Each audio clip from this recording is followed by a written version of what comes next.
ప్రియమైన దేవుని వాళ్ళారా, చేరి వచ్చిన మీ అందరికీ, వేదిక మీద ఉన్న దైవ సేవకులకు, సువార్థికులకు, సంఘ పెద్దలకు, ముఖ్యముగా ఈ మంగళగూడెం గ్రామ ప్రజలందరికీ ఎటువంటి కుల, మత, సంఘ, సహవాస, ప్రాంతీయ, వర్గ ఏ భేదము లేకుండా అందరికీ, గ్రామస్తులందరికీ ప్రభు అయిన యేసుక్రీస్తు వారి నామములో శుభము కలగాలని కోరుకుంటున్నాను. అందరూ చల్లగా ఉండాలి, అందరూ చక్కగా బ్రతకాలని నేను దేవుని ఎదుట ఆశపడుతున్నాను. ఈరోజు కేటాయింపబడినటువంటి అంశము యేసుక్రీస్తు అందరివాడా, కొందరివాడా, అసలు నేనెవరో చెప్తాను, శ్రద్ధగా వినండి. కొందరికి సంబంధించిన వాడే అని కొందరు అంటున్నారు, అందరికీ సంబంధించిన వాడని మరికొందరు అంటున్నారు. ఆయన మిడిల్ ఆసియాలో పుట్టిన ఒక సామాన్య మానవుడని, ఒక సంఘ సంస్కర్తని కొందరు అంటున్నారు. మానవులతో పోలుస్తున్నారు ఆయన్ని. మంచోళ్ళలో ఒక మంచోడు అనేవాళ్ళు కూడా ఉన్నారు. మనిషా, దేవుడా, ఎవరు ఈ యేసుక్రీస్తు? ఈరోజు తెలుసుకుందామండి. బైబిల్ వెలుగులో ఎవరు యేసుక్రీస్తు?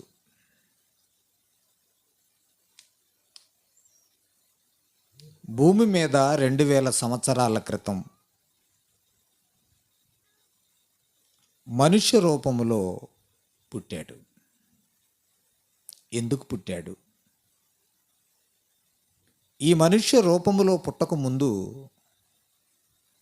ఈయన ఉన్నాడా? ఉంటే ఎక్కడ ఉన్నాడు? ఏమై ఉన్నాడు? ఎలా ఉన్నాడు? ఏంటి ఆయన చరిత్ర? తెలుసుకుందాం బైబిల్లో నుంచి. ఫిలిప్పీలకు రాసినటువంటి పత్రిక 2వ అధ్యాయం 9వ వచనం చూడండి.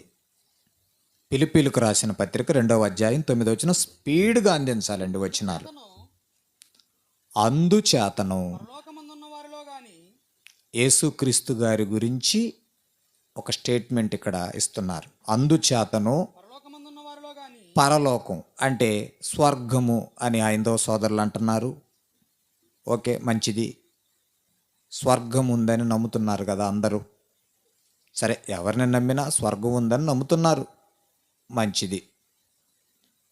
స్వర్గము, మోక్షము అని ఏదైతే ప్రపంచం అనుకుంటుందో అది పరలోకం, అదొక లోకం.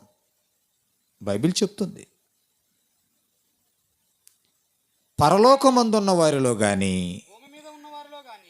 భూమి మీద ఉన్న వారిలో కానీ, భూమి కింద ఇంకొక లోకం ఉంది, పాతాళ లోకం. చచ్చిపోయిన వాళ్ళందరూ ఆ పాతాళ లోకానికి పోతారు ఆత్మలో. పైనేమో పరలోకం, మనం ఉన్నదేమో భూలోకం, భూమి కింద ఉన్నదేమో పాతాళ లోకం. 3 లోకాలు, ముల్లోకాలు అని బైబిల్ చెప్పింది.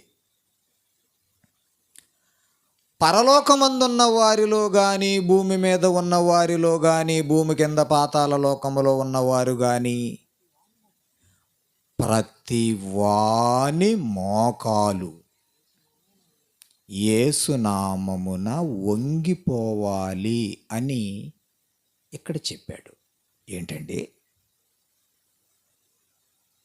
పరలోకములో ఉన్నవాళ్ళు, భూలోకములో ఉన్నవాళ్ళు, పాతాళ లోకములో ఉన్నవాళ్ళు, 3 లోకాలలో ఉన్న వాళ్ళందరూ యేసుక్రీస్తు ఎదుట మోకాళ్ళు వంచాల.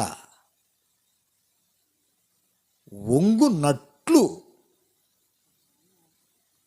వంగునట్లు ఏంటండి?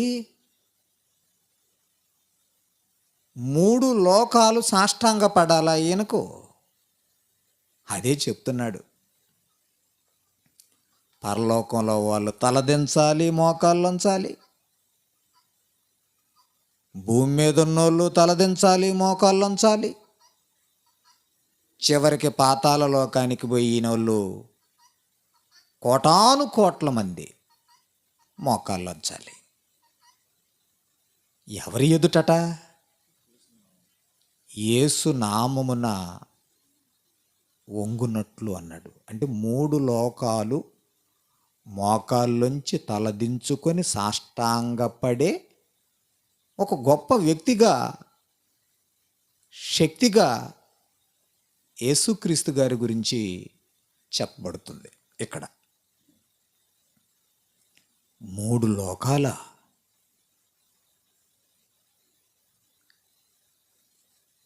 అయితే ఇతను మానవుడు అంటారా?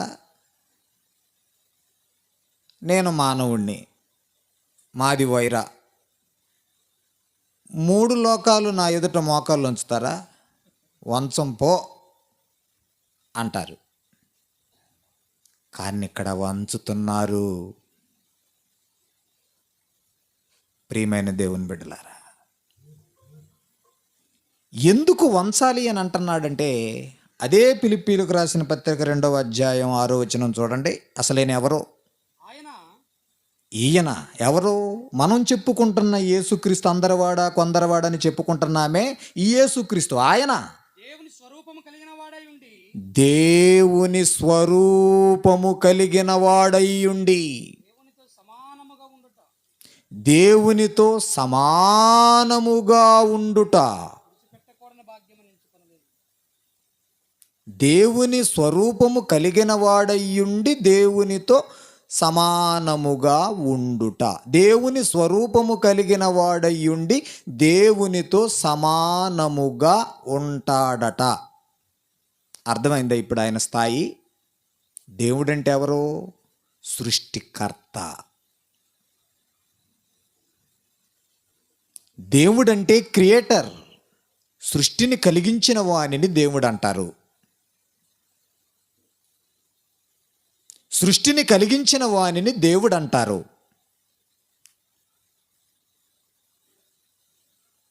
సృష్టి ఉంటుంది, దీనిని కలిగించిన వాడు కూడా ఉండాలిక. బండి ఉంటుంది, బండిని కలిగించిన వాడు ఉండాలిక. విమానం ఉంటుంది, విమానం కలిగించిన వాడు ఉండాలిక. ఉండాలి. మరి సృష్టి ఉంది. సూర్యుడు, చంద్రుడు, నక్షత్రాలు, గ్రహాలు, గాలి, నీరు, నిప్పు, అగ్ని, ఆకాశం, గ్రహ శకలాలు, నక్షత్ర మండలాలు. చాలా పెద్దది విశ్వం. క్రియేషన్. దీని వెనక క్రియేటర్ ఉంటాడు. ఆ క్రియేటర్నే దేవుడు అంటారు. ఎవరిని పడితే వాళ్ళని దేవుడు అనకూడదు. నేను ఇప్పుడు గడ్డాలు మీసాలు పెంచుకొని వచ్చాను అనుకోండి, స్టీఫెన్ పాల్ దేవుడు అని మీరు అనకూడదు. నేను క్రియేటర్ని కాదు, క్రియేట్ చేసుకున్నాడిని. క్రియేట్ చేసుకున్నాను. నేను సృష్టిని కలిగించలేదుగా, కలిగించినవాడు. కలిగించినవాడు సృష్టికర్త అవుతాడు, ఆయనే దేవుడు అవుతాడు. అయితే యేసుక్రీస్తు గారి గురించి ఈయనెవరంటే, సృష్టికర్త ఉన్నాడే, ఆయన స్వరూపము కలిగిన వాడయుండి దేవునితో సమానముగా ఉండుట. చాలా పెద్ద పోస్ట్. దేవునితో సమానంగా ఉంటాడట. సీఎం ఉన్నాడు, సీఎంతో సమానం అంటే ఇంకొక సీఎం సమానం. అవునా? నిరూపించమంటారా? బైబిల్లో చూద్దామా?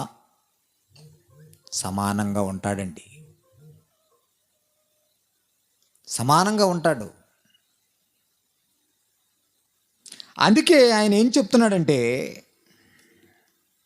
కొలసీలకు రాసిన పత్రిక 1వ అధ్యాయం 16వ వచనంలో, ఎలయనగా ఏలయనగా ఆకాశమందున్నవియు పైకి ఆకాశంకి వెళ్ళి చూడండి ఒకసారి. సూర్యుడు, చంద్రుడు, నక్షత్రాలు, గ్రహాలు, గ్రహ శకలాలు, ఆస్ట్రాయిడ్స్ అంటారు వాటిని. మిల్కీవే, పాలపుంత నక్షత్ర మండలం, హైడ్రా సెంటరక్స్ నక్షత్ర మండలం, ఆండ్రోమెడా నక్షత్ర మండలం, మళ్ళీ వాటి చుట్టూ చాలా శక్తులు, పవర్స్. చదవండి ఇప్పుడు. ఎలయనగా ఏలయనగా ఆకాశమందున్నవియు ఆకాశమందున్నవియు భూమి అందున్నవియు భూమి యందున్నవియు దృశ్యమైనవి గాని దృశ్యమైనవి, కనబడేతున్నది గాని అదృశ్యమైనవి గాని కనబడకుండా, మానవ కంట పడకుండా, కనబడకుండా ఇంకా చాలా ఉంది. అవి సింహాసములనైనను సింహాసనములైనను, ప్రభుత్వములైనను ప్రభుత్వములైనను, ప్రధానులైనను ప్రధానులైనను, అధికారములైనను అధికారములైనను, సర్వమును సర్వమును ఆయన యందు సృజింపబడెను. యేసుక్రీస్తు నందే సృజింపబడ్డాయి అంటున్నాడు. సర్వం ఆయన ద్వారాను ఆయన ద్వారాను, ఆయనను బట్టి సృజింపబడెను. ఆయనను బట్టి. బా,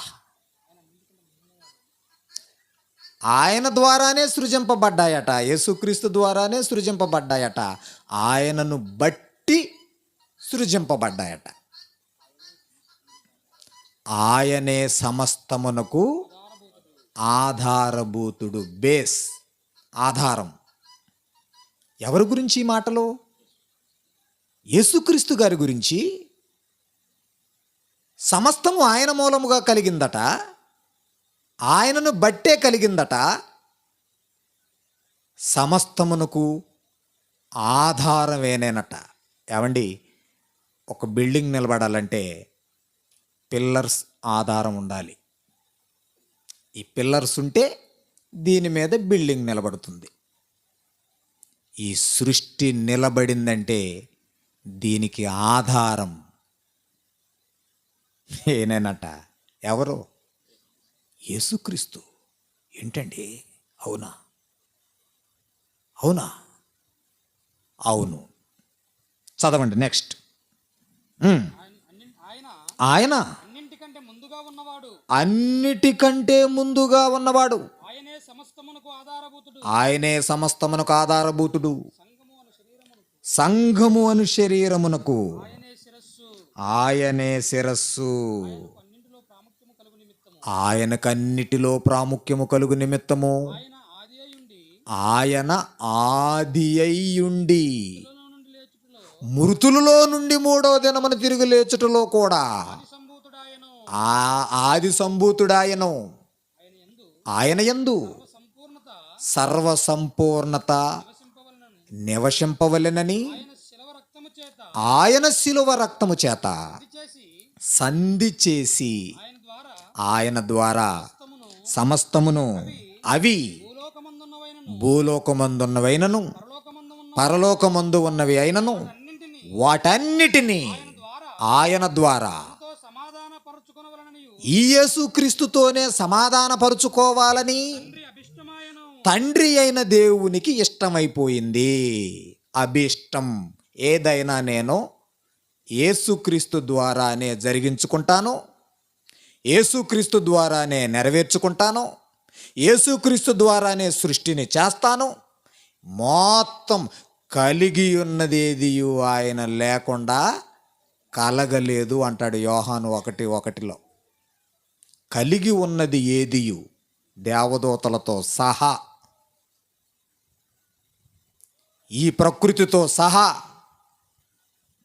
కలిగి ఉన్నదేదియు ఈ యేసుక్రీస్తు లేకుండా కలగలేదట. కలిగి ఉన్నది ఏదియు ఇప్పుడు కలిగి ఉన్న ఈ సృష్టి ఉందే, మన కంట కనబడుతుందే, ఇది 10% పదార్థం అన్నారు శాస్త్రవేత్తలు.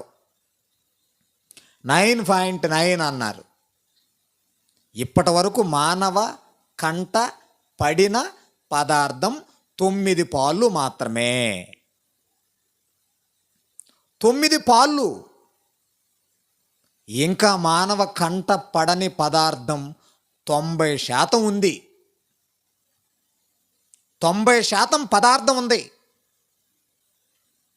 అది మానవ మేధస్సుకి ఇంకా అందలేదు, అందబోదు.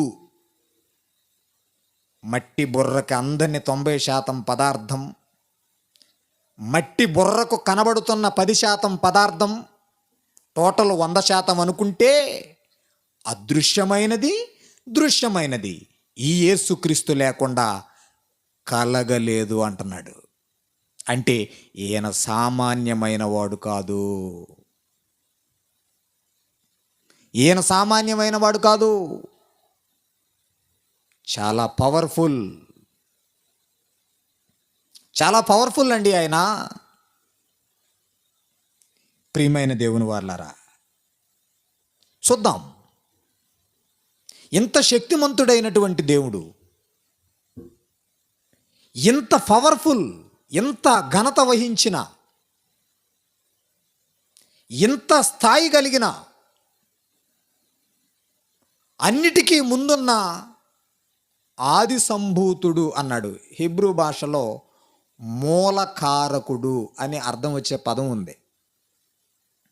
ఆది సంభూతుడు అనే పదం దగ్గర మూలప్రతిలో మూలకారకుడు, మూలం, మూలం. ఈ చర్చి కట్టడానికి మూలం ఎవరయ్యా అంటే ఒక అతను ఉంటాడు. సృష్టి కట్టడానికి మూలం ఎవరయ్యా ఉంటే యేసుక్రీస్తు ఉంటాడు. యేసుక్రీస్తుని ఎవరు నియమించారయ్యా అంటే తండ్రి అయిన దేవుడు ఉంటాడు. తండ్రి అయిన దేవుడు మొత్తం ఆయన చేతిలో పెట్టి, మొత్తం నువ్వే చేయి, మొత్తం నీ ద్వారానే, ఏదైనా నువ్వే చేయాలి, నీకు అప్పగిస్తున్నాను, మొత్తం నీకు అప్పగించేస్తున్నాను. అప్పగించేశాడటండి, అప్పగించేశాడు. దేవుడండి సమీపించరాని తేజస్సులో ఉంటాడండి దేవుడు. దేవుడి దగ్గరికి చేరుకోవటం, ఆ పవర్ను తట్టుకోవటం చిన్న విషయం కాదు. నాకు దేవుడు కనపడ్డాడండి అంటే నమ్మకండి. ఎందుకంటే ఒకనాడు మోషే అడిగాడు ధైర్యం చేసి, అయ్యా దేవుడా కొంచెం కనపడవా అన్నాడు. దేవుడు అన్నాడు, నేను కనపడితే నువ్వు ఉండవు అన్నాడు.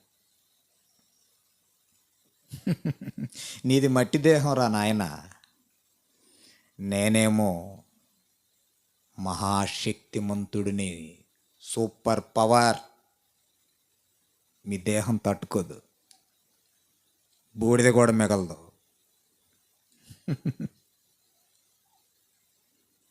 కానీ ఏ మానవుడు, ఏ మనుష్యుడు, ఏ నరుడు చూడని, సమీపించలేని తండ్రి అయిన దేవుణ్ణి సమీపించినది, ఆయన రొమ్ముననే ఆనుకొని ఉన్నది, ఆ తేజస్సులో తట్టుకొని అమరత్వం కలిగి నిలబడినది ఒక్క యేసుక్రీస్తు మాత్రమే. తెలుసా మీకు? యోహాను సువార్త 1వ అధ్యాయము, యోహాను సువార్త 1వ అధ్యాయము చూడండి, 18వ వచనం అనుకుంటండి. యోహాను సువార్త 1వ అధ్యాయం 18వ వచనం. ఎవడును ఎప్పుడైనను దేవుణ్ణి చూడలేదటండి. ఇప్పటి వరకు దేవుణ్ణి ఎవరో చూడలేదు. ఎవడును ఎప్పుడును దేవుణ్ణి చూడలేదు. ఇప్పటి వరకు దేవుడు ప్రపంచానికి కనబడలేదు. ఎవడును ఎప్పుడును దేవుణ్ణి చూడలేదు. ఒక ఆయన చూశాడు. ఆయన ఎవరో తెలుసా? తండ్రి రొమ్మున ఉన్న, తండ్రి రొమ్మున ఉన్న అద్వితీయ కుమారుడే. అద్వితీయ, అద్వితీయ అంటే ఈ స్థానం మరొకరికి ఎవరికి దక్కదు. అర్థమవుతుందండి? అద్వితీయ అంటే అద్వితీయ అంటే ఈ స్థానం మరొకరికి ఇక ద్వితీయ శ్రేణి లేదు, మళ్ళీ దక్కదు. అంత పెద్దదే ఆయన ఖ్యాతి, అద్వితీయ. ఈయన తండ్రి రొమ్మునున్నాడట. అసలు దేవుణ్ణి సమీపించటమే మానవుడి వల్ల కాదంటే దేవుని రొమ్మునే ఉన్నాడు అనంటే చూడండి ఎంత గొప్పడో చూడండి. దేవుడు ఎలా ఉంటాడో, ఎక్కడుంటాడో 2 వచనాలు చూపిస్తాను. దేవుడు ఎలా ఉంటాడో, ఆయన పవర్ ఏంటో 2 వచనాలు చూపిస్తాను. తిమోతికి రాసిన మొదటి పత్రిక 6:16 చూడండి. సమీపింపరాని తేజస్సులో సమీపించరాని తేజస్సులో, ఆయన మాత్రమే వసించుచు సమీపించరాని తేజస్సు, ఎవరు ఆ పరిధిలోకి పోలేరు, తేజస్సునే దాటలేరు. అర్థమవుతుందండి? తేజస్సు, ఆ తేజస్సునే దాటలేరు.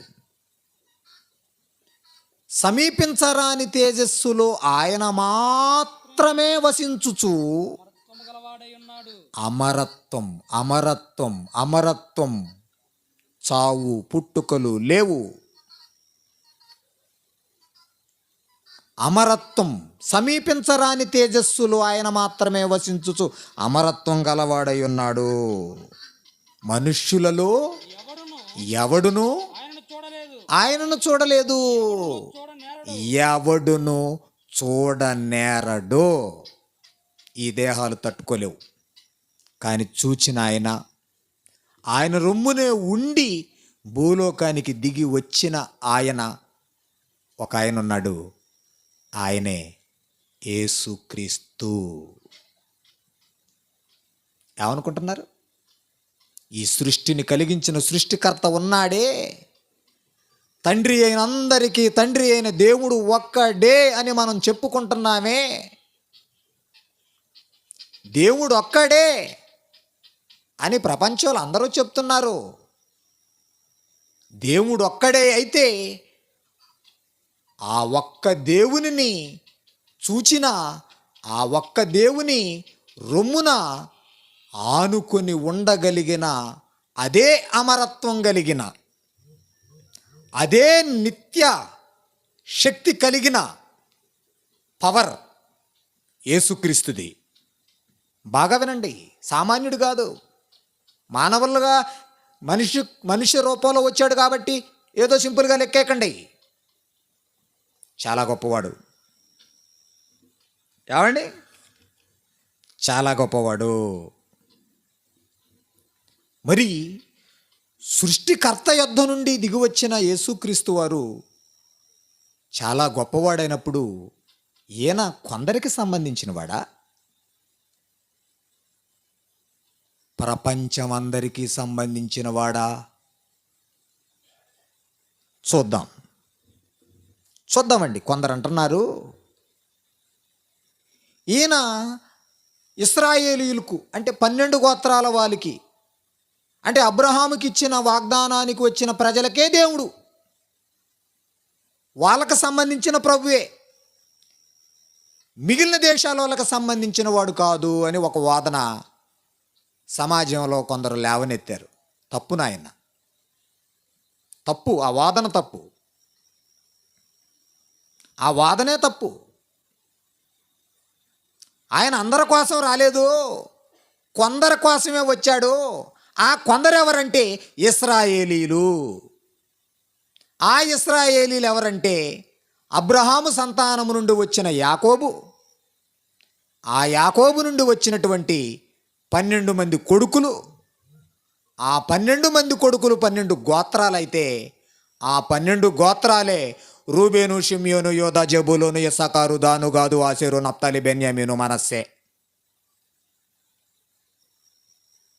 ఈ 12 గోత్రాల కోసమే వచ్చాడే తప్ప యేసుక్రీస్తు వారు కొందరు వాడే తప్ప ప్రపంచములో ఉన్న అన్ని దేశాలలో ఉన్న 850 కోట్ల మందికి సంబంధించిన స్టోరీ కాదు బైబిల్ది, క్రీస్తుది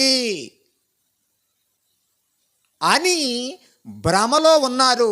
ఇప్పుడు భ్రమ తొలగిపోతుంది. ప్రియమైన దేవుని వారలారా, ఎందుకన్నారు? బైబిలులో ఒక వచనం చూపిస్తున్నారండి. ఆయన అందరివాడు కాదు, కొందరివాడే అని అనటానికి బైబిల్లో ఒక వచనం చూపిస్తున్నాడు. ఏంటా వచనం? మత్తయి రాసిన సువార్త 10వ అధ్యాయం 5వ వచనం చూడండి. మత్తయి రాసిన సువార్త 10వ అధ్యాయం 5వ వచనం. యేసు ఆ 12 మందిని పంపుచు యేసు 12 మంది శిష్యులను పంపుచు వారిని చూచి ఆజ్ఞాపించినదేమనగా వారికి ఆజ్ఞాపించినది ఏమనగా, మీరు అన్యజనుల దారిలోనికి వెళ్ళకుడి. ఇదిగో ఈ రెఫరెన్స్ను ఒకటి పట్టుకున్నారండి. ఆయన అందరి వాడు కాదంటానికి, మీరు అన్యజనుల దారిలోనికి వెళ్ళకుడి. దారిలోనికి ఎల్లకుడి. సమరయుల ఏ పట్టణములోనైనను ప్రవేశింపకుడి గాని ప్రవేశింపకుడి గాని ఇశ్రాయేలు వంశములోని ఇశ్రాయేలు వంశములోని నశించిన నశించిన గొర్రెల గొర్రెల యొద్దకే వెల్లుడి. ఈ రెఫరెన్స్ పట్టుకున్నారు. కాబట్టి ఆయన కొందరివాడు, కొందరికి సంబంధించిన వాడు. అన్యజనుల దారిలోనికి మీరు వెళ్ళొద్దు. అన్యజనులంటే ఎవరు? 12 గోత్రాలకి 12 గోత్రాల కానివారు, అంటే ఇశ్రాయేలీలు కానివారు. అన్యులు అనగా దాని అర్థము ఇతరులు. అన్యులు అంటే ఇతరులు. ఏ ఇతరులు? 12 గోత్రాల ప్రజలైన ఇశ్రాయేలీలు కాక ప్రపంచంలో ఉన్న మిగిలిన వాళ్ళందరూ ఇతరులు. అన్యులు అంటే ఇతరులు. అన్య భాష అంటే ఇతర భాష, మనది కాని భాష. కాబట్టి ఈ 12 గోత్రాల వాళ్ళ దగ్గరికి వెళ్ళి సువార్త ప్రకటించమన్నాడు. ఈ ఇశ్రాయేలీల మార్గంలోనికి వెళ్ళమన్నాడు. అన్యజనుల యొద్దకు పోవద్దన్నారు. అలాంటప్పుడు మీరెళ్ళి ఆ యోదయ, సమరయ, యెరూషలేములోకి వెళ్ళి ఆ యూదులకే సువార్త ప్రకటించుకోండి. ఆ 12 గోత్రాలతో సంబంధం లేని యూదులము కానీ మాకెందుకు మీరు క్రీస్తు సువార్తను ప్రకటిస్తున్నారు అని సమాజంలో కొందరు ప్రశ్నను లేవనెత్తుతున్నారు. లేవనెత్తండి, ఎన్ని ప్రశ్నలు లేవనెత్తుతారో. మీరు ప్రశ్నలు లేవనెత్తుతా ఉండండి, మేము జవాబులు పంపిస్తూ ఉంటాము. మొన్ననే ఒక ఆయన ఫోన్ చేశాడు. లైవ్ వెళ్తుందా నాయన ఇది? లేదా? మొన్నే ఒక ఆయన ఫోన్ చేశాడు. నాకు 5 ప్రశ్నలు ఉన్నాయి, సమాధానం చెప్తే మెడలో చెప్పులు దండేసుకొని పోతానన్నాడు. ఫోన్ నెంబర్ ఉంది. 5 ఏం కర్మ, A4 పేపర్లోకి 20 కొనుక్కో, 150 ప్రశ్నలు రాసుకో. వైరాలో బైబిల్ విజ్ఞాన వేదిక అని ఏసీపీ ఆఫీస్ ఎదురుగా ఒక బిల్డింగ్ ఉంటుంది. అక్కడికి రా, 3 పూట్ల భోజనం పెడతా నీకు. 5 కాదు, వసతి కల్పిస్తా, మళ్ళీ నీ ఊరు పంపిస్తా అన్నాడు. టర్మ్స్ అండ్ కండిషన్స్ అన్నాడు.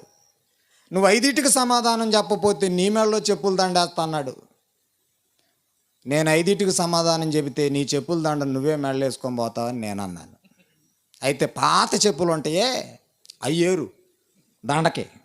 కొత్త చెప్పులు వద్దు, మళ్ళీ విలువ బెదిగిపోద్ది. దెబ్బలలో ఉంటాయి పాత చెప్పులు, అవి ఏరుకొని దండ కట్టుకొని సంచిలో పెట్టుకొని రమ్మన్నాను. అగస్టిన్ అవునా? నెల్లూరు నుంచి ఫోను.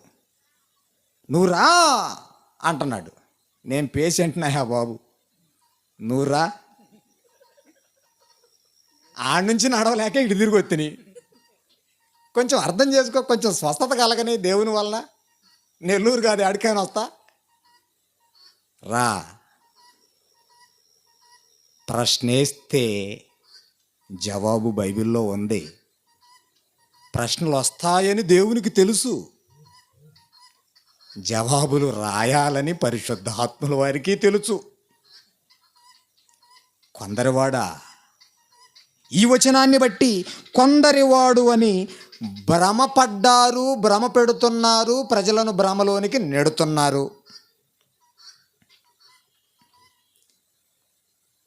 మొట్టమొదట ఈ 12 గోత్రాల వాళ్ళ యొద్దకే వెళ్ళటం, ఈ యొక్క వచనానికి ఉన్న అర్థం వీళ్ళకి తెలియదు. ఇది ప్రవచన నెరవేర్పు. పాత నిబంధనలో మొట్టమొదట ఆయన నెరవేర్చవలసిన ప్రవచనాలు చాలా ఉన్నాయి. అందులో ఒక ప్రవచన నెరవేర్పే మొదట ఇశ్రాయేలీల దగ్గరికి వెళ్ళటం. ఇది ఒక ప్రవచన నెరవేర్పు. ఒక ప్రవచనమే ఉంది ఆయన నెరవేర్చేది, చాలా ఉన్నాయి. ఒక్కొక్కటి స్టెప్ బై స్టెప్ 1 బై 1 నెరవేర్చుకుంటూ వస్తాడు. ఇక్కడ ఒక ప్రవచనాన్ని నెరవేర్చటం కోసం, నెరవేర్పు కోసం ముందు ఇశ్రాయేలీల దగ్గరికి వెళ్ళమన్నాడు. ఇది ప్రవచన నెరవేర్పు. మరి ఇది నెరవేరిన తర్వాత ఇక ఎప్పుడు ఇశ్రాయేలీల దగ్గరికి వెళ్ళమంటాడా? ప్రవచన నెరవేర్పు జరిగిన తర్వాత ఇప్పుడు ఇశ్రాయేలీలు కాని ఇతరులు, అన్యులు, అంటే ఈ 12 గోత్రాలు కాని వారు మిగిలిన ప్రజలు. ఎందుకంటే దేవుడంటే కేవలం 12 గోత్రాల వారినే పుట్టించాల భూమి మీద. 800 కోట్ల మందిని ఆయనే పుట్టించాడు. ఇప్పుడు స్టాండ్ అయి ఉన్న వాళ్ళని, కాలం చెల్లించిన కోట్ల మందిని ఆయనే పుట్టించాడు. ఇక రానున్న తరాల్లో పుట్టబోయే వారిని కూడా పుట్టించేది ఆ దేవుడే. అంటే ఆయన అందరికీ దేవుడు. ఉన్నోళ్ళకి, పోయినోళ్ళకి, రాబోతున్న వాళ్ళకి అందరికీ దేవుడు. కాకపోతే ఇది అబ్రహాముకిచ్చిన వాగ్దాన నెరవేర్పు. అది గమనించాలి. అబ్రహాముకిచ్చిన వాగ్దాన నెరవేర్పు. ఈ ప్రవచనం నెరవేరాలి కాబట్టి మొదట ఇశ్రాయేలీల వద్దకే వెళ్ళమన్నాడు. అంటే 12 గోత్రాల దగ్గరకు ముందు వెళ్ళండి అని చెప్పిన ఆయన అంతటితో ఆగలేదు. మార్కు సువార్త 16వ అధ్యాయం 15వ వచనంలో ఏం చెప్పాడో చూడండి. ఇప్పుడు చూడండి. ఇది చూడవా మరి? అది చూసావు, ఇది కూడా చూడు. మరియు మార్కు సువార్త 16:15. మీరు సర్వలోకమునకు వెళ్ళి, అక్కడేమో నశించిపోతున్న 12 గోత్రాల వాళ్ళ దగ్గరకే వెళ్ళమన్న యేసుక్రీస్తు వారు కొంచెం టైం తీసుకొని మళ్ళీ వెంటనే స్టెప్ 2 చెప్తున్నాడు. మీరు సర్వలోకమునకు వెళ్ళి, మీరిప్పుడు సర్వలోకానికి వెళ్ళండి. సర్వలోకానికి వెళ్ళండి. సర్వలోకానికి వెళ్ళండి. సర్వలోకం అంటే భూమి అంతటా, దాన్నే సర్వలోకం అంటారు. సర్వలోకమునికి వెళ్ళి సర్వ సృష్టికి సువార్తను ప్రకటించుడి. సువార్తను ప్రకటించండి. ఇందాక ఎవరికి ప్రకటించమన్నాడు? ఇశ్రాయేలీలు దారిలోనికి వెళ్ళి ప్రకటించమన్నాడు. ఓకే, ఆ ప్రవచనం నెరవేరింది. ఇప్పుడు రెండవది ఏం చెప్తున్నాడంటే సర్వలోకానికి కూడా వెళ్ళాలి. ఇది దేవుని నియమమే. సర్వలోకానికి వెళ్ళాలి అంటే భారతదేశం వెళ్ళాలి, చైనా వెళ్ళాలి, శ్రీలంక వెళ్ళాలి, పాకిస్తాన్ వెళ్ళాలి, అమెరికా వెళ్ళాలి. ఇక దేశాల పేర్లన్నీ నేను చెబితే టైం సరిపోదు. కనుక ఎన్ని దేశాలు అయితే ఉన్నాయో అన్ని దేశాల పేర్లు ఊహించుకోండి మీరు. 290 దేశాలు. ఆ దేశాలలో ఉన్న ప్రజలు సర్వలోకానికి సువార్త వెళ్ళాలి అని చెప్పాడంటే యేసుక్రీస్తు వారు కేవలము 12 గోత్రాల వారి రక్షణార్థమే భూమి మీద అడుగు పెట్టినవాడు కాదు. సర్వమానవాళి కొరకు సృష్టిని కలిగించింది ఆయనే కనుక, ఆది సంభూతుడు కనుక అందరినీ రక్షించుకోవలసిన కాపాడుకోవలసిన, అందరినీ సన్మార్గంలో పెట్టుకోవలసిన, అందరినీ స్వర్గానికి తీసుకొని వెళ్ళవలసిన బాధ్యత ఆయనపై ఉన్నది. మత్తయి సువార్త 28:19 చూడండి. మత్తయి సువార్త 28:19. కాబట్టి మీరు వెళ్ళి, సమస్త జనులను ఇక్కడ చెప్తున్నాడు చూడండి. కాబట్టి మీరు వెళ్ళి సమస్త జనులను, సమస్త జనులను, సమస్త జనులను, సమస్త అంటే నాట్ ఓన్లీ ఇశ్రాయేలీలు మాత్రమే శిష్యులుగా,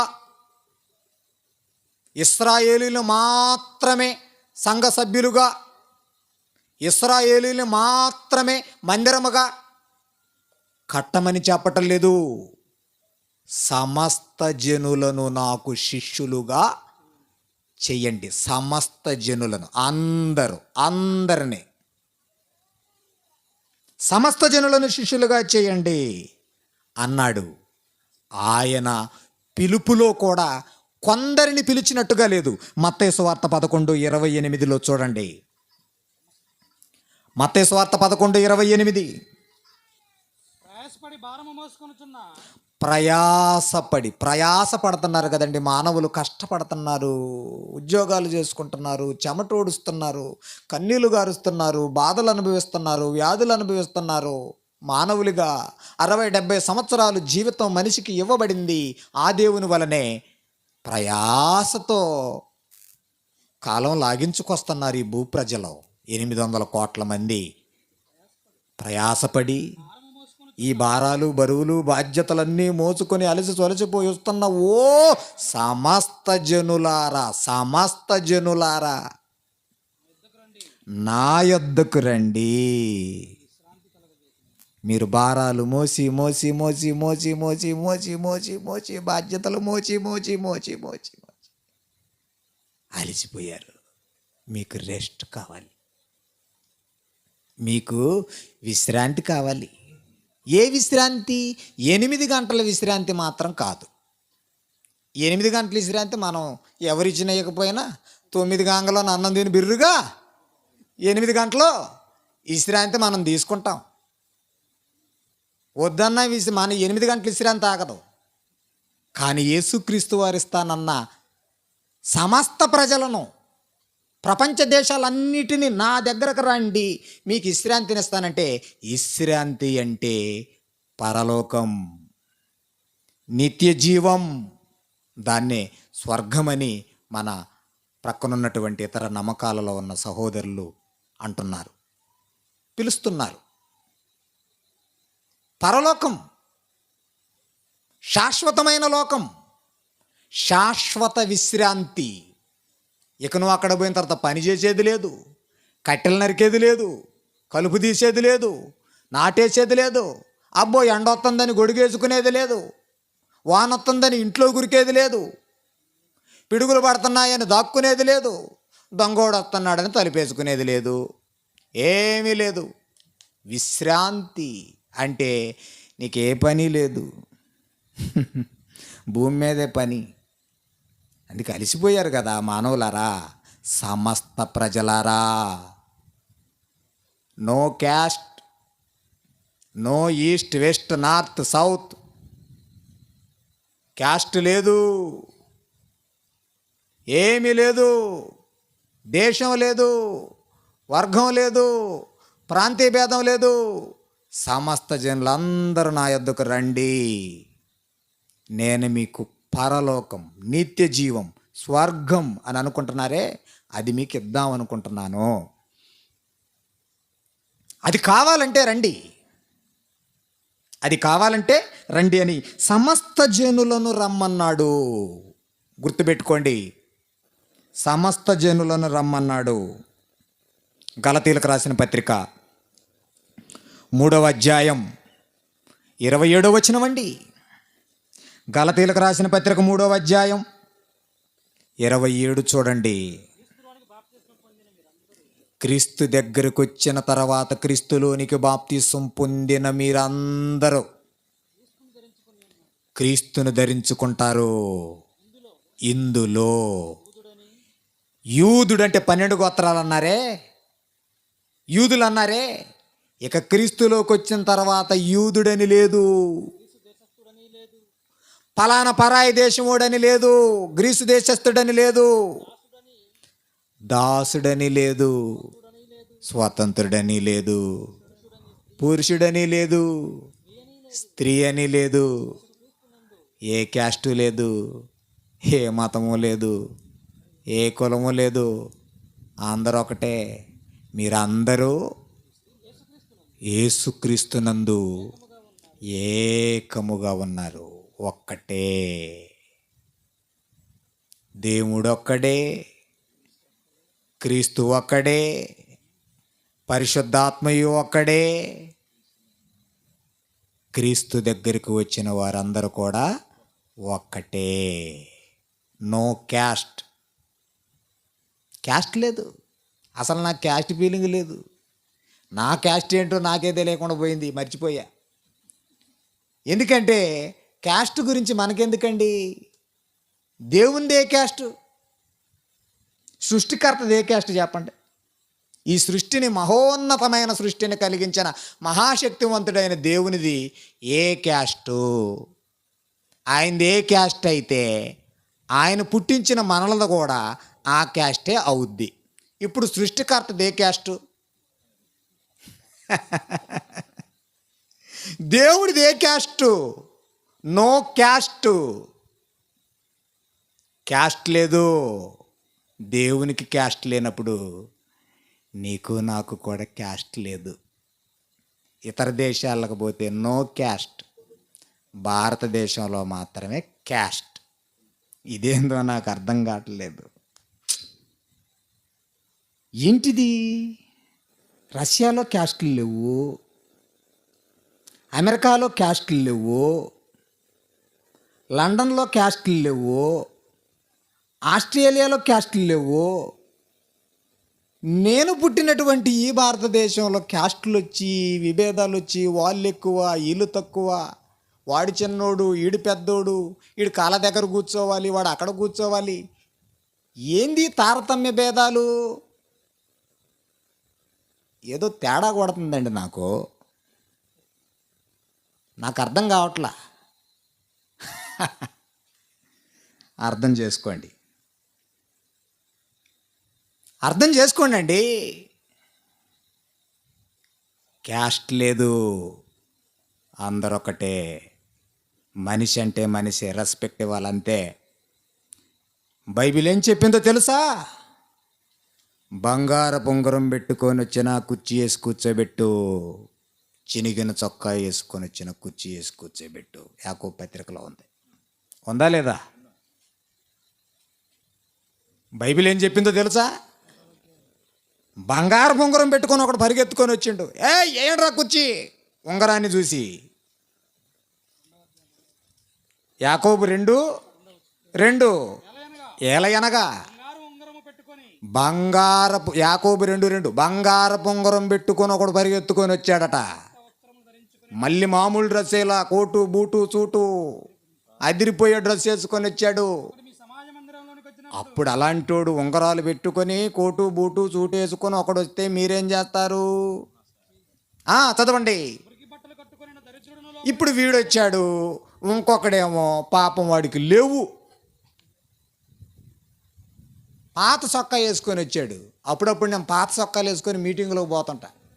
వాళ్ళు అనుకుంటారు ఈ పాత సొక్కా వేసుకొని వచ్చిన ఆయన ఏం సబ్జెక్టు చెబుతాడని వాళ్ళు కిందికి మీదకి చూస్తుంటారు. పాఠం అయిపోయాక తెలిసిద్ది ఫోటోలు దిగటానికి రావాలని.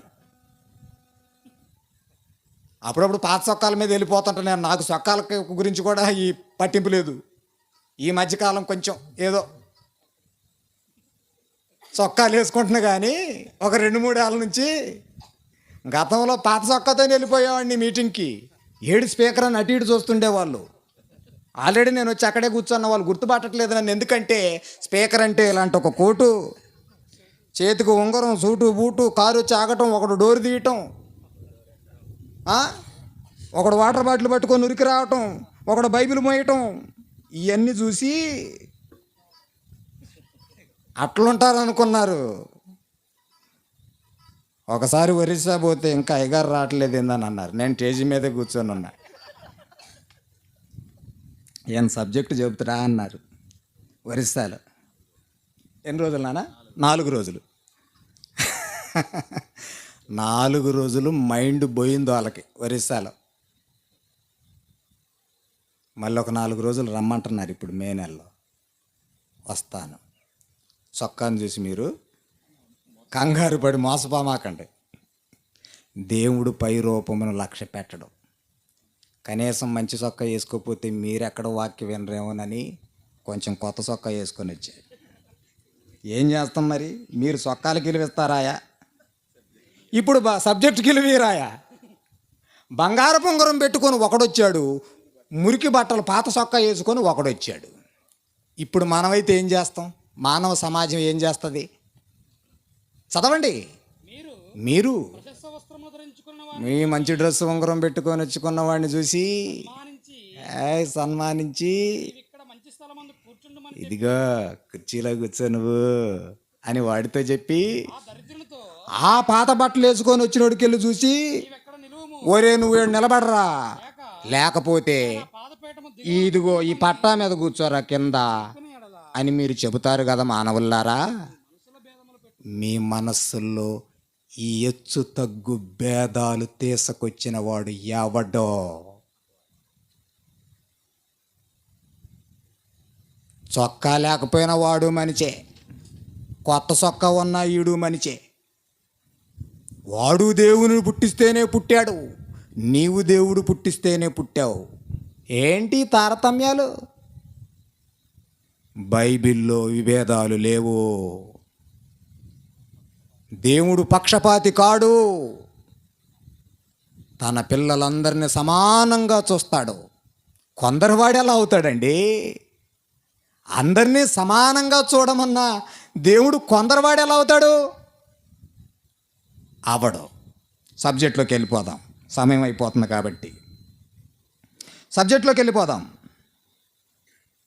ఈయన కొందరివాడు కాదు, అందరివాడు, అన్యజనుల కొరకే ప్రత్యేకంగా వచ్చినవాడు అని అనటానికి కొన్ని వచనాలు చూపించి నేను ముగిస్తాను. పెద్ద పాఠం కాబట్టి అయిపోదు, కానీ మెయిన్ విషయాలు ఇప్పుడు చెప్పి ముగిస్తాను నేను. చూద్దామండి. సమస్త జనులను శిష్యులుగా చేయమన్నాడు, సర్వలోకానికి వెళ్ళి ప్రకటించమన్నాడు. ఏమండి? సమస్త ప్రజలారా రండి అన్నాడు. మరికొన్ని వచనాలు మనం చూడగలిగితే మత్తయి సువార్త 12వ అధ్యాయం 17వ వచనం చూడండి. మత్తయి సువార్త 12వ అధ్యాయం 17వ వచనం. మత్తయి సువార్త 12:17. స్పీడ్ అండి, టైం అయిపోతుంది. ప్రవక్త అయిన యెషయా ద్వారా, యెషయా ముందే చెప్పాడట ప్రవచనం నెరవేర్పు. ప్రవక్త అయిన యెషయా ద్వారా చెప్పినది నెరవేరునట్లు అలాగు జరిగెను. ఏం జరిగిందో కింద చదవండి. ఇదిగో ఈయన నా సేవకుడు, ఇదిగో నా సేవకుడైన యేసుక్రీస్తు వారిని మానవ శరీరంలో భూమి మీదకు దించుతున్నాను. నెక్స్ట్, ఈయనను నేను ఏర్పరచుకుంటుని నేను ఈయన్ని ఏర్పాటు చేసుకున్నాను, మొత్తానికి ఈయన్నే నియమించాను. నెక్స్ట్, ప్రాణమునకు ఇష్టడైన ప్రియుడు, అసలు నా ప్రాణానికి ఇష్టడైన ప్రియుడేనా? నెక్స్ట్, ఈయన మీద నా ఆత్మను ఉంచెదను, ఈయన మీద నా ఆత్మనుంచుతాను. నెక్స్ట్, ఈయన ఈయన అన్యజనులకు అన్యజనులకు న్యాయ విధిని ప్రచురము చేయును. బా, ఎవరికి ఈ నీతి వాక్కులు, న్యాయమైన వాక్కులు, సమాధాన వాక్కులు, రక్షణ వాక్కులు, నిత్య జీవాన్నిచ్చే వాక్కులు ఎవరికి ప్రకటించటానికి భూమి మీదకి దిగాడట? కొందరి కోసమా? ఇశ్రాయేలీల కోసం మాత్రమే కాదు, అన్యజనులకు ఆయన న్యాయ విధిని ప్రచురం చేస్తాడు. అన్యజనులు అంటే 12 గోత్రాలకు కాని వారికి అందరికీ ఈయన ఈ సత్యాన్ని, దేవునిని గురించిన సత్యాన్ని, సృష్టికర్తను గురించిన సత్యాన్ని వారికి తెలియదు గనుక తెలియజేస్తాడు. అంటే అన్యజనులకు కూడా ప్రచురించటానికే ఆయన భూమి మీదకు వచ్చాడు. కేవలం 12 గోత్రాల వారికి మాత్రమే అని అనుకోకండి. అక్కడే 21వ వచనం చూడండి. ఈయన ఈయన ఈయన నామమందు ఈ యేసుక్రీస్తు నామమందు జనులు నిరీక్షించెదరు అన్నదే అన్యజనులు నిరీక్షించెదరు. అన్యజనులు ఈ నామములో నిరీక్షిస్తారు, అంటే విశ్వసిస్తారు. అన్యజనులు యేసుక్రీస్తు నామమును, ఈ నామం దగ్గరికి వచ్చేస్తారు. ఈయన దేవుని నామమును అన్యజనులకి ప్రచురం చేస్తాడు. ఈయన వాళ్ళకి చెప్తాడు, వాళ్ళు అసలు విషయం తెలుసుకుని వచ్చేస్తారు. అన్యజనులకు సువార్త కాదంటావేంటి నాయనా? బైబిల్ను మీరు సరిగా చదవరు, ఏదో ఒక వచనం చదువుతారు, సమాధానం చెప్తే మళ్ళీ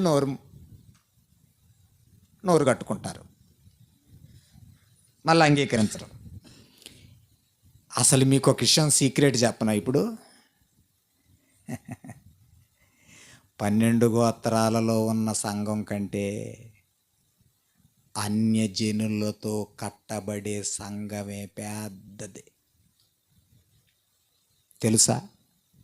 యెషయా గ్రంథం 2వ అధ్యాయం 2వ వచనం. యెషయా గ్రంథం, సంఘం అంటే మందిరం అండి, మందిరం అని అర్థం మనసులో పెట్టుకొని ఈ మందిరం ఎలా పూర్తవుతుందో, ఎలా కడతారో చెప్తున్నాడు. యెషయా గ్రంథం 2:2. అంత్యదినములలో పర్వతముల పైన యెహోవా మందిర పర్వతము. అసలు ఈ మందిరం ఎక్కడి దాకా వెళ్ళిపోద్దంటే, పర్వతం మీదే మందిరం అనుకుంటే పర్వతం మీద కాదు, శిఖరం. శిఖరం అంటే అది అంచు నడిగొప్పుకెళ్ళాలి. చెట్టు కొమ్మ మీద కాదట, చెటారు కొమ్మ. ఏ హైటుకు పోతుందో చూడండి మందిరం ఎంత పెద్దదో. కొండల కంటే ఎత్తుగా శిఖరం. ఎవరెస్ట్ శిఖరం అని అనుకుంటే శిఖరం కింద కాదట, శిఖరాన్ని దాటి వెళ్ళిపోద్ది ఈ శిఖరం. ఏ శిఖరం? మందిరం అనే శిఖరం. ఈ మందిరం అనే శిఖరములో ఈ శిఖరాన్ని కట్టటానికి ఇటుకలు కావాలిగా. ఇప్పుడు ట్రక్కులు ట్రాక్టర్లు ఇటుకలు వస్తున్నాయి చూడండి. ఆనంద్ పాల్ అయా, దీనికి ఎన్ని ఇటుకలు పట్టినాయి? ఎన్ని ఇటుకలు పట్టినాయి? ఎన్ని ట్రక్కులు తోలారు? ప్రవాహం తోలినట్టు తోలారా? ఎన్ని ట్రక్కులు తోలారు? 8 ట్రక్కులు. ట్రక్కుకి ఎన్ని ఇటుకలు? 600. 8 6 48. 4800 ఇటుకలు వచ్చినాయి ఈ మందిరం నిలబడటానికి. దేవుని మందిరం నిలబడటానికి ఇప్పుడు చూడండి ఇటుకలు ఎట్లా వస్తున్నాయో. చదవండి ఆయన. అంత్య దినములలో ప్రవాహం వచ్చినట్లు సమస్త అన్యజనులు, అంటే 12 గోత్రాలు కాని వారు, సమస్త అన్యజనులు ఎలా వస్తారట? ప్రవాహం వచ్చినట్లు వస్తారట. గేట్లు ఎత్తితే, నాగార్జున సాగర్ డ్యాముకి గేట్లు ఎత్తారనుకో, నీళ్ళు ఎలా వస్తాయి? ఆ ప్రవాహాన్ని ఎవరో తట్టుకోలేరు, ఆపలేరు, కొట్టుకొని పోవటమే. దేవుని మందిర నిర్మాణానికి, క్రీస్తు యొక్క రాజ్యములోనికి, సంఘములోనికి ఎవరు ప్రవాహంలాగా వస్తారో తెలుసా? వస్తున్నారో తెలుసా? వచ్చారో తెలుసా? నేటికి అన్యజనులు ప్రవాహము వచ్చినట్లు, ప్రవాహం వచ్చినట్లు వస్తున్నారటండి అన్యజనుల. అవునా? అందరూ వస్తున్నారు. ఇంతకుముందు ఎవరో నమ్ముకునేవాళ్ళు, ఇప్పుడు అందరూ నమ్ముతున్నారు. అందరూ వస్తున్నారు, అందరూ తెలుసుకుంటున్నారు, అందరూ గ్రహిస్తున్నారు. నా చిన్నతనంలో ఆర్సిఎం చర్చికి వెళ్ళేవాడిని పొద్దుటూరులో. మా అమ్మది పొద్దుటూరు, చింతకాని మండలం, పొద్దుటూరు గ్రామం. పాలు పోసి బిస్కెట్ ఇచ్చేవాళ్ళు. ఆ చర్చికి ఎవరు వచ్చేవాళ్ళంటే ఒక 2 క్యాస్ట్లోళ్ళు మాత్రమే వచ్చేవాళ్ళు. ఎస్సీలు. జనం అనుకునేవాళ్ళు, రే యేసు ప్రభు అంటే ఈ 2 క్యాస్ట్ వాళ్ళకే సంబంధించినట్టు ఉందని అప్పుడు అనుకునేవారు. 45 సంవత్సరాల క్రితంలండి. ఇప్పుడు నాకు 45 ఏళ్ళు. అదొక ముద్రేశారు. ఆ పిచ్చి వాళ్ళకి తెలియదు. 2 క్యాస్టులు అని చెప్పాడా, పలానా కులం అని చెప్పాడా, పలానా దేశం అని చెప్పాడా, సమస్త జనులని చెప్పాడా, అందరూ అని చెప్పాడు. ఏంటి 2 క్యాస్టులకి ఎందుకు అంటగడుతున్నారు క్రైస్తవ్యాన్ని తీసుకెళ్ళి? సబ్జెక్ట్ తెలియని పిచ్చోళ్ళు. కొందరివాడు కాదు, అందరివాడు. నాకు తెలిసి ఇప్పుడు క్రైస్తవ్యంలో ఉన్నవాళ్ళు, అంటే క్యాస్టుల గురించి మాట్లాడకూడదు, అసలు ఎవరైతే ఒకప్పుడు మనకు సంబంధించిన ఆయన కాదు అని అనుకున్నారో వాళ్ళే ఇప్పుడు పెద్ద పెద్ద స్పీకర్లు, మీటింగులు పెట్టేవాళ్ళు, కార్యక్రమాలు చేసేవాళ్ళు. అసలు వాళ్ళు వెళ్ళిపోతున్నారు, దూసుకొని వెళ్ళిపోతున్నారు క్రిస్టియానిటీలో. ప్రవచనం నెరవేరిందా, ప్రవాహం వలె వస్తారో, వస్తూనే ఉంటారో. ఆపైది కాదు గేట్లు ఎత్తితే నీళ్ళని. ఆడ గేట్లు ఎత్తేసాడు, ధర్మశాస్త్రం అనే గేట్ని ఎత్తేసాడు. పరుగేక ప్రజలు. యెషయా గ్రంథం 2వ అధ్యాయం 4వ వచనం. యెషయా గ్రంథం 2వ అధ్యాయం 4వ వచనం. ఆయన యేసుక్రీస్తు మధ్యవర్తి అయి మధ్యవర్తిత్వం చేస్తాడటండి. అన్యజనులకు మధ్యవర్తి అయి న్యాయం తీరుస్తాడు. ఏంటి నాయన నీ సమస్య, ఏంటి నాయన నీ బాధ? న్యాయం దొరకట్లేదా? మీకు నేనే న్యాయం తీరుస్తాను. ఆయన అన్ని జనులకు మధ్యవర్తి అయి న్యాయం తీరుస్తాడటండి. న్యాయం అనేక జనములకు తీర్పులు కూడా తీరుస్తాడు. ఆయన న్యాయం చెబుతాడు, తీర్పులు తీరుస్తాడు, వాస్తవికతను వివరిస్తాడు. ఆయన సత్యం చెప్పిన తర్వాత అన్యజనులు ఏమైపోతారో కింద చెప్తున్నాడు చూడండి. అప్పటిదాకా కత్తి పట్టుకొని తిరిగిండు ఒకడు. ఖడ్గం అంటే ఏంటి? గొడ్డలో ఒకటి భుజాన్ని పెట్టి తిరిగేవాడు అంతకుముందు, యేసుక్రీస్తు వారు తెలియక ముందు. ఇప్పుడు ఏం చేయించాడంటే, మొన్నటిదాకా గొడ్డలు తీసుకొని ఊళ్ళో వాడిని నరుకుతా ఈయన నరుకుతా అని తిరిగాను కదరా నాయన. యేసు ప్రభు వారు వచ్చి నీతి న్యాయం చెప్పాడు. ఇదిగో ఓ కొలిమాయన, మరి మొన్నటిదాకా వాడిని నరుకుదాం వీడిని నరుకుదామని గొడ్డల భుజాన్ని పెట్టుకొని తిరిగా. మరి దేవుడేమో ఈ నరకటాలు ఇవన్నీ కావు, నీతి న్యాయం చెప్పాడు. నాకు సబ్జెక్ట్ అర్థమైపోయింది. ఈ గొడ్డలను కొంచెం నా ఆకలి చేసి పెట్టవా, పొలం దున్నుకుంటా అంటున్నాడు. సబ్జెక్ట్ అర్థమైన తర్వాత నరుకుతున్నోడు గొడ్డల్ని కొలువులో గాల్చి ఏం చేస్తాండి ఇప్పుడు? నాగటి నక్కలు అంటే ఏంటి? పొలం పని చేసుకునే వస్తువు. మనుషులు నరికేవాడేంటండి? ఆ ఇనుముని కరగదీచి ఇలా మారిపోయి పొలం దున్నుకొని వ్యవసాయం చేసుకుంటా అంటాడు. ప్యాక్సనిస్టులు మారిపోతారు.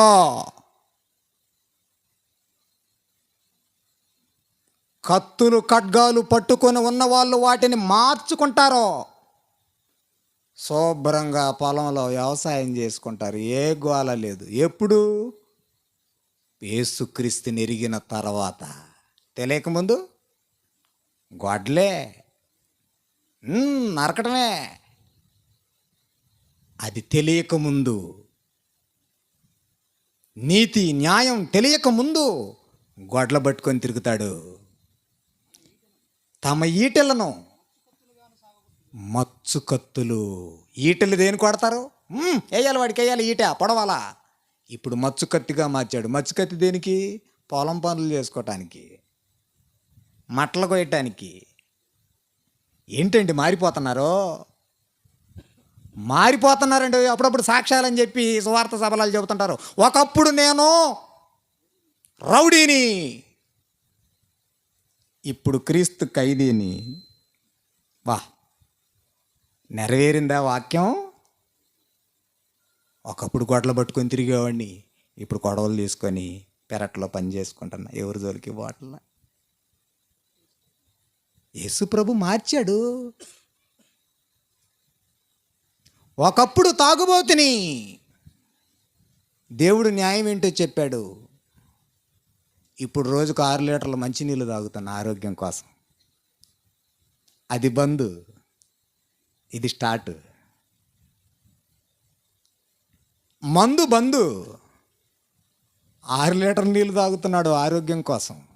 స్టీఫెన్ పాల్ కూడా 25 సంవత్సరాల క్రితం అదే. నా గురించి ఒక మాట చెప్తే అనుకోకండి. పబ్లిక్ మీటింగ్లో బైబిల్ని 2 సార్లు తగలబెట్టా పబ్లిక్లో, జగ్గేపేటలో. 1999 ఫిబ్రవరి నెల. మా ఆవిడ వద్దంటున్నా పబ్లిక్లో, క్రిస్టియన్ పేటలో బైబిలును తగలబెట్టిన వ్యక్తిని నేను. సాక్ష్యాలు కావాలంటే జగ్గేపేట పోయి అడగండి. స్టీఫెన్ పాల్ కాదు, అప్పుడు పాపగంటి హనుమంతరావు బైబిల్ని తగలబెట్టాడు 25 years బ్యాక్. ఇప్పుడు బైబిల్ని నెత్తిన పెట్టుకొని తిరుగుతున్నాడు. యేసుక్రీస్తు మాటలు విన్న తర్వాత బైబిల్ నెత్తికెక్కింది. అప్పుడేమో తగలబెట్టబడింది. అలా బైబిల్ తగలబెట్టినందుకే 25 సంవత్సరాల నుంచి నా ఆరోగ్యం కుదుట పడలా. ఇది సీక్రెట్. 25 years నా శరీరంలో ఒక ముళ్ళు ఉంచబడింది. పాపం కాదు, ఇదొక రకమైన ముళ్ళు. పాపపు ముళ్ళు కాదు, శరీరం సహకరించదు. ఇటు నుంచి బండిలో నడవకుండా ఇటు నుంచి ఎందుకు వచ్చినాం మేము? శరీరం సహకరించక. వాక్యానికి మాత్రమే సహకరించింది ఈ శరీరం. మిగిలిన సమయంలో సైలెంట్గా కూర్చుంటే ఇంటి దగ్గర. అందుకే అన్ని మీటింగులకి నేను రానండి. కొన్నిటికి నేను ఎందుకు రానో తెలుసా? నా శరీరం సహకరించదు. ఏం నేను కొన్ని మీటింగులకు రాడు అని అపార్థం చేసుకుంటున్నారు. నాకు కొంచెం బాగుండదు. వాక్యానికి మాత్రమే దేవుడు శక్తినిస్తాడు. వాక్యం చెప్పటానికి మాత్రమే వెళతా. మిగిలిన సమయంలో టాబ్లెట్లు వేసుకొని రెస్ట్ తీసుకుంటా. ఏంటి అగస్టిన్, ఇందాక వచ్చేటప్పుడు నువ్వు హాస్పిటల్కి వెళ్ళి ఇంజెక్షన్ చేయించుకొని బండి మీద ఎక్కించుకొని వచ్చావా? అవునా కాదా సార్? నో. ఇంజెక్షన్ చేయించుకొని వైరాలో వచ్చా. ఎందుకు? వాక్యం చెప్పడానికి గంట శక్తి కావాలి. ఇలా మీటింగ్కి వెళ్ళే ప్రతిసారి ఇంజెక్షన్ నాకు చేయవలసిందే. అగస్టిన్ మొన్న రాపల్లి మీటింగ్కి వెళ్ళేటప్పుడు నువ్వేనా ఇంజెక్షన్ చేయించింది? బైబిల్ తగలబెట్టినందుకు బైబిల్ నన్ను తగలబెట్టింది. అందుకే 24 సంవత్సరాల నుంచి బైబిలును బోధించటం, పాటించటం, ప్రకటించటం తెలుసుకున్నా. ఒకప్పుడు అన్యజనుడిని అండి నేను. నాగటి నక్కులు మార్చుకున్నా. తెలియదు మీకు? మంది డినామినేషన్ అయితే బాగుండు, 1.5 సాక్ష్యం చెబుతున్నా ఫస్ట్ కాడి నుంచి ఏం జరిగిందో. మరి మనకేమో బైబిల్ తప్ప ఇవన్నేమో ఎక్కువగా నడవు. 3 రోజులు పబ్లిక్ మీటింగ్ పెట్టి పాపగంటి హనుమంతరావు స్టీఫెన్ పాల్ దైవాంశగా ఎలా మారాడో, ఒకనాడు బైబిల్ తగలబెట్టిన వ్యక్తి నేటి బైబిల్ను బోధిస్తున్నాడు, మంగళగూడెం వస్తున్నాడని మీరు పోస్టర్ వేశారనుకో, ఈ గ్రౌండ్ బట్టదేగా. ఒకనాడు మాంత్రికుడు, ఇప్పుడు క్రీస్తు ఖైదీ. బో మామూలుగా రారు జనాలు. సబ్జెక్ట్ ఏనండి, 2 వచనాలు చూపిస్తూ ముగిస్తా. యెషయా గ్రంథం 42:1. మారిపోతారండి, అందరూ మారిపోతారండి. ఇదిగో యెషయా గ్రంథం 42:1. ఇదిగో నేను ఆదుకొను నా సేవకుడు, నేను ఆదుకొని నా సేవకుడు, నేను ఏర్పరచుకొనినవాడు, నేను ఏర్పరచుకున్నవాడు, నా ప్రాణమునకు ప్రియుడు, నా ప్రాణానికి ప్రియుడు, అతని యందు ఆత్మను ఉంచి ఉన్నాను. నా ఆత్మ నుంచి ఉన్నాను. అతడు అన్యజనులకు న్యాయము కనపరచును. అన్యజనులకు న్యాయము కనపరుచును. అతడు కేకల వేయుడు, అతడు కేకలేయడో, ఆరవడో, కంఠస్వరము తన కంఠస్వరము వీధిలో వినబడినవాడు. వీధిలో వినబడనివాడు. ఎక్కడో మధ్య ఆసియాలో చిన్నగా సెలవెక్కాడు, ప్రపంచ దేశాలకు వెళ్ళిపోయింది. కేకలుండవు, వెళ్ళిపోద్దంతే. కలిగిన రెల్లును నలిగిన రెల్లును విరవడు, ఏరవడో, మకమకలాడుచున్న మకమకలాడుచున్న నార ఒత్తిని ఆర్పడు. జనపనార ఒత్తిని, అవిసనార ఒత్తిని ఆర్పడో. అతడు సత్యముననుసరించి సత్యమును అనుసరించి కనపరచును. న్యాయం న్యాయం న్యాయం ప్రపంచ దేశముల్లో నీతి న్యాయం కనపరిచి బోధించి ఏది నీతో ఏది న్యాయమో చెబుతాడో. భూలోకమున న్యాయము స్థాపించు వరకు న్యాయము స్థాపించే వరకు అతడు మందగెలడు, మందగిలడో, పడడు. నలుగుపడడో. దీపములు ద్వీపములు అన్నాడు చూడండి. ద్వీపములు అంటే ఖండాలు, దేశాలు.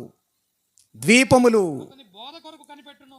బోధ కొరకు, యేసుక్రీస్తు బోధ కావాలని ద్వీపాలు, ఖండాలు, దేశాలలో ఆగ్రం అనుకుంటూ చూస్తున్నారు. ఇప్పుడు మొన్న ఒకడికి బైబిల్ దొరికింది, ప్రొజెక్టర్ లేదా? ప్రొజెక్టర్ ఉంటే ఎద్దును.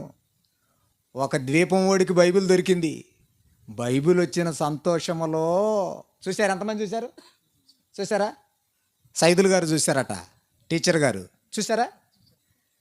బైబిల్ వచ్చిన సంతోషములో ఆ ద్వీపం వాళ్ళు, బా ఇంతకాలానికి మా దగ్గరికి సబ్జెక్ట్ వచ్చింది, సత్యవాక్యం వచ్చింది, సత్యదేవుని గురించిన విషయాలు వచ్చాయని బాబా ఏడుస్తున్నారండి. బైబిల్ ముందు పెట్టుకొని అయ్యో అయ్యో అయ్యో అయ్యో అయ్యో, ఇన్ని సంవత్సరాలు మా దగ్గరికి బైబిల్ రాలేదే.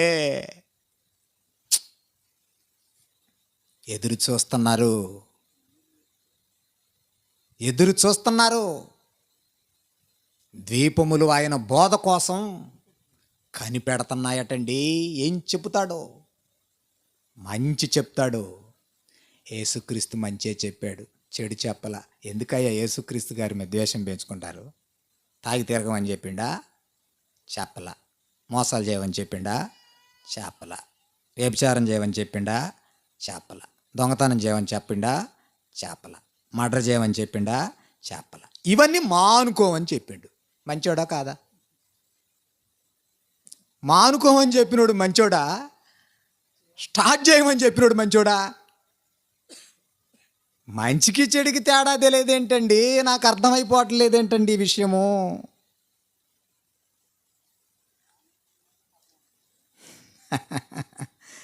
మానేయమంటేనే మతమా?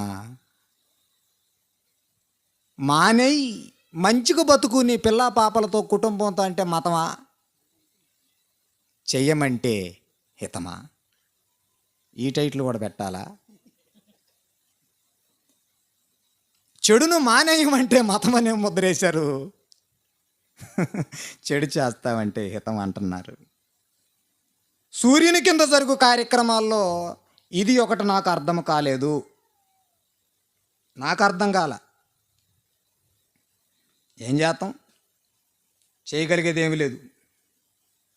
ఏమండి ప్రియమైన దేవుని వర్లారా, 2 వచనాలు మత్తయి సువార్త 21:42, 43. మత్తయి సువార్త 21:42, 43. యూదులకెళ్ళి చూశాడు. యేసు వారిని చూచి, ఇల్లు కట్టేవారు మీరేగా శాస్త్రులు పరిచయులారా, మరి అసలు రాయిని నేనైతే, ఆది సంభూతుడిని నేనైతే, మూలకారకుడిని నేనైతే, అసలు నన్ను పక్కన పెడుతున్నారేంటి యూదులు? ఇల్లు కట్టువారు నిషేధించిన రాయి మూలక తలరాయి. ఇదే అసలు పునాది రాయి, పునాది రాళ్ళు. మూలక తలరాయి ఆయను. ఇది ప్రభు వల్లనే కలిగింది. ఇది మన కన్నులకు ఆశ్చర్యం అను మాట లేఖనాల్లో మీరు చూడలేదా? నేనే మెయిన్ రాయినని. కాబట్టి ఏ యూదులు, ఏ ఇశ్రాయేలీలు, 12 గోత్రాలలో మెస్సియ రాలేదని ఇంకా ఇంకా ఇంకా ఇంకా పిచ్చోళ్ళలాగా చూస్తున్నారు ఆడ మధ్య ఆసియాలో కూర్చొని. ఇప్పుడేం జరిగిద్దో తెలుసా? మూలకి తలరాయి అయితే అసలు రాయినే మీరు పక్కన పెట్టుకున్నారా పిచ్చోళ్ళారా. ఇప్పుడేం జరిగిద్దంటే, కాబట్టి దేవుని రాజ్యము ఈ దేవుని రాజ్యం మీ యొద్ద నుండి తొలగింపబడి మీ దగ్గర నుంచి, వద్దనుకున్న మీ దగ్గర నుంచి, గుర్తించని మీ దగ్గర నుంచి తొలగింపబడి దాని ఫలమిచ్చు జనులకు ఇయ్యబడును. దాన్ని ఫలమిచ్చే అన్యజనుల యొద్దకు వెళ్ళిపోద్ది.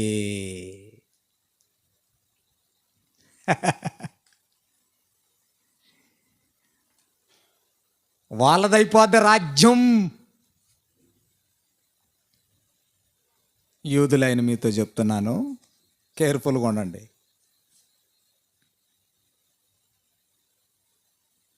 మార్కు సువార్త 11:17.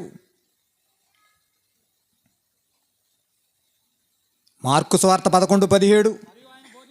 మరియు ఆయన బోధించుచు మందిరము నా మందిరం, సమస్తమైన అన్ని జనులకు నా మందిరం సమస్తమైన అన్యజనులకు ప్రార్థనా మందిరం అనబడును. ప్రార్థనా మందిరం అనబడుతుంది. నా మందిరం ఎవరికి మందిరమో తెలుసా? కొందరికి మందిరం కాదు, సమస్త అన్యజనులు, ప్రపంచంలో ఉన్న ప్రజలందరికీ ఈ గుడి వాళ్ళ గుడి అనబడుతుంది. అర్థమైందా? అందరిదన్నమాట గుడి. యూదులది మాత్రమే కాదన్నమాట గుడి.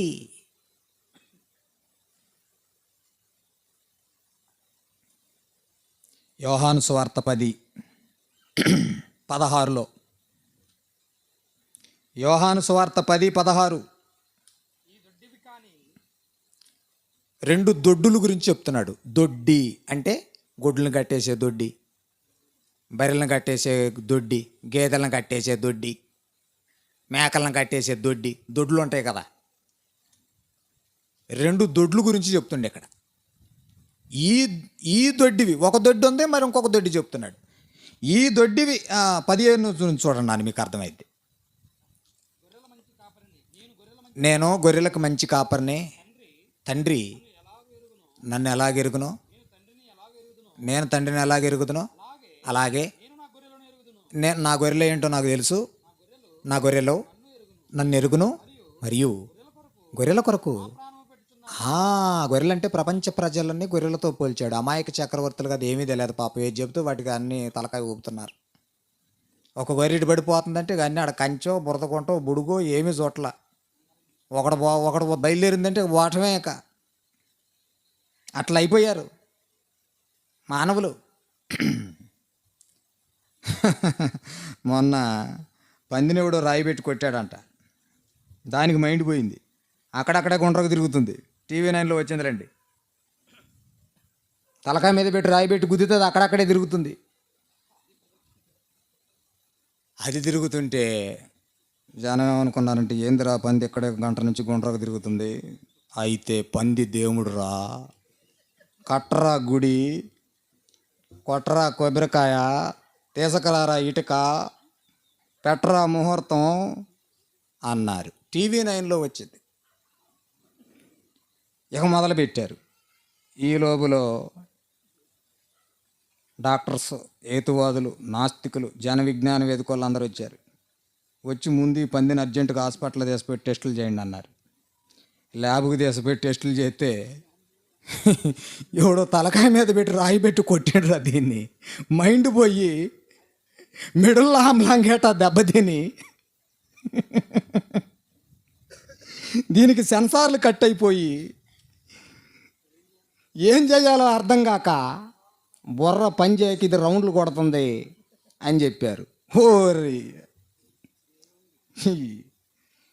దేవుడు అనుకున్నాం గారా, ఎవడో దాన్ని రాయి పెట్టి కొట్టిండంట, మైండ్ పోయిందంట, అనవసరంగా చాకరి అంటగా. హే, ఎంత పని జరిగిందిరా నాయన, తీ ఇకది తీసేయి, అది మైండ్ పోయి తిరుగుతుందంట.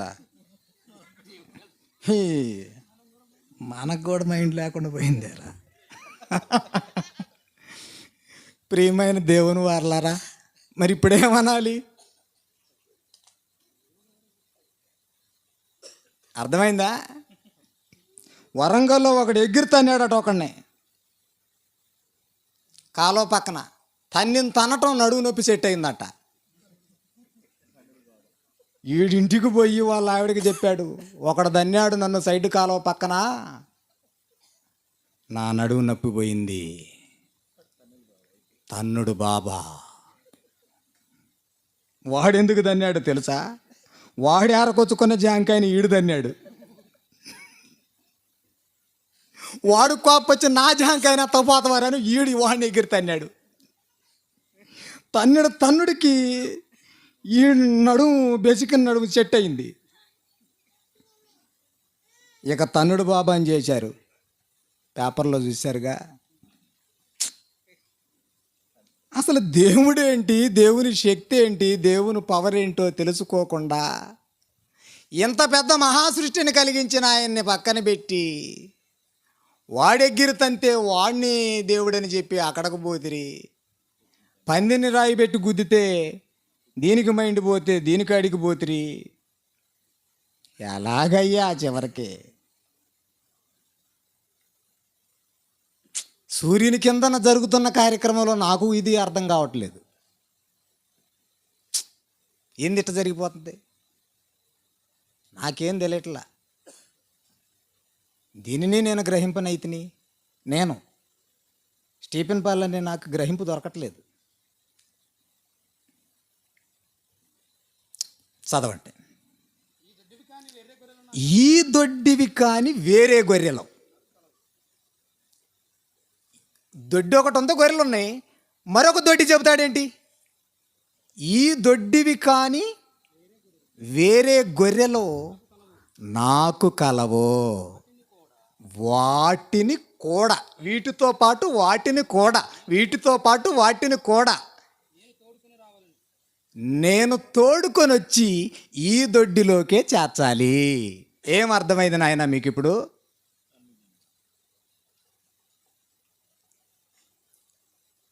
దొడ్డి ఉంది, గొర్రెలు ఉన్నాయి. ఈ దొడ్లో లేని గొర్రెలు బయట ఉన్నాయట, వాటిని కూడా తోడుకొని వచ్చి ఈ దొడ్లో కలుపుతాడట. అయి నా స్వరం వింటాయి, వాటికి తెలుసు నేనెవరో. అర్థమైందా? ఈ దొడ్డివి కాని గొర్రెలంటే అన్యజనులు. ఎవరైతే ఈయన మాకు సంబంధం లేడనుకున్నారో, భ్రమపడుతున్నారో వాళ్ళే దొడ్లోకి రావాలి, దేవుని దొడ్డిలోనికి రావాలి, దేవుని కాపుదలలోనికి రావాలి, దేవుని బౌండరీలోకి రావాలి. వాటిని కూడా తీసుకొస్తాయా అని పరలోకం నుంచి భూమి మీదకి దిగాడండి మహానుభావుడు.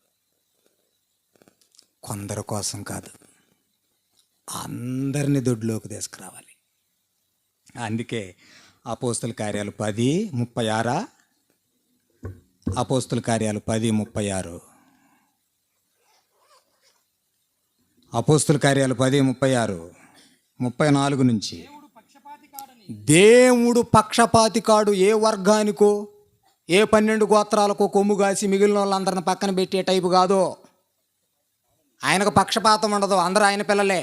దేవుడు పక్షపాతి కాడని నిజముగా గ్రహించి ఉన్నాను.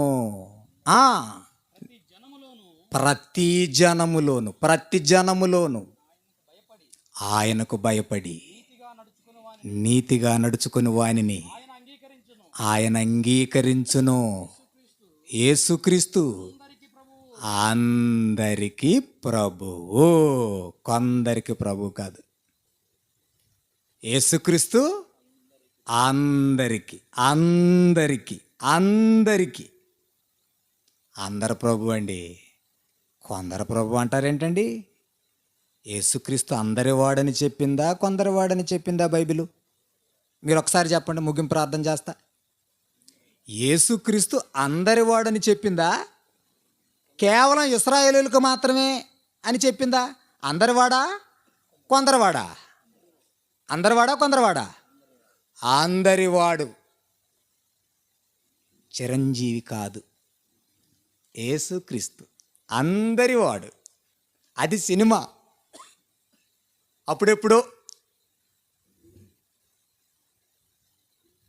ఈయన అందరివాడు, అందరికీ ప్రభువు. అందరూ ఆయనకు కావాలి. అందరినీ రక్షించుకుంటాడు, అందరినీ ప్రేమిస్తాడు, అందరినీ చేర్చుకుంటాడు. కులము లేదు, మతము లేదు, దేశము లేదు, ప్రాంతం లేదు, భేదము లేదు, ధనికుడని లేదు, భేదోడని లేదు. అందరినీ రమ్మంటున్నాడు. రండి, నా దగ్గర రండి. వస్తారా? అందరూ రావాలి.